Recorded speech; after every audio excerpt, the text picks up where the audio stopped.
Busog ang Mami Isadora, guys. At eto naman ang ating kakainin. First bite para sa inyo, maglaway kayo. Ay, joke lang. Tara, kain tayo.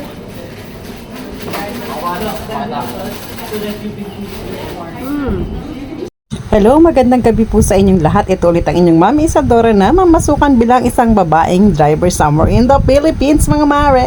At dahil hindi pumasok si Amo, mga mare, pagkakataon ko na namang lumabas, kaya nasa hyper na naman ako sa mga oras na yan para bumili naman ng aking gatas. Oo, mga mare, hindi kayo nagkakamali, nagagatas pa ang inyong Mami Isadora.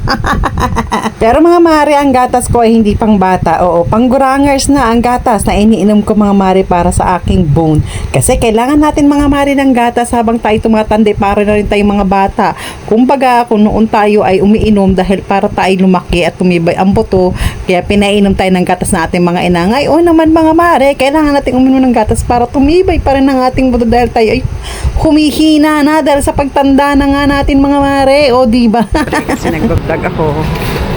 So, hindi ko mabibitbit yung dala ko. Kailangan natin kumuha ng ganito.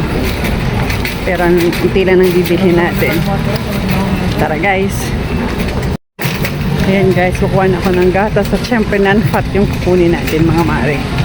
Ay, sa dula ng buy one. Ito. Ay, hindi. Wala na nga. Wala na non-fat na buy one, take one. Ay, meron pa. Meron pa, mga mare. Ay, hindi ito. Magnolia yun. Non-fat yun.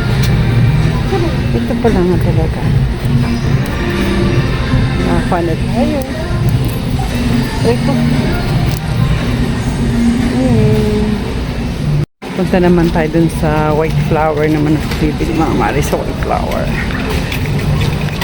Yes, ang isip niyo ang white flower ay sa gamot sa nahihilo, mga mare, hindi lang doon. Magaling rin siya sa mga masasakit. Masakit na paa, masakit na ulo, masakit na binti, masakit na tiyan. Pwede ang white flower. Try nyo din, mga mare. Very effective talaga. Ayun, mga mare, may nakita akong white flower. Ito yun, oh. Ito, mga mare. Ganda sa white flower, mga mare. Hindi siya nakakukos ng amoy sa higaan. Sabay niyang nawawala din yung amoy.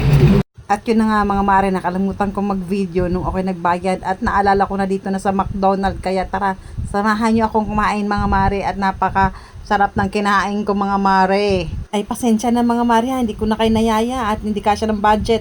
Pang sarili lang ang budget ko ngayon. Tara, kain tayo. Samahan nyo ako, manood na lang kayo, mga mare. So you've been purposely asking for ribs? Good luck na lang sa akin talaga nito.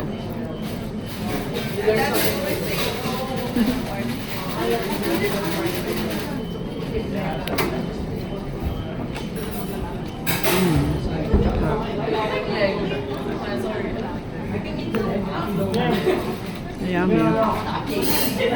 Tara, kain tayo, guys. Tapusin ko muna. Salamat sa panonood. Don't forget to like, follow, and share. Love you all.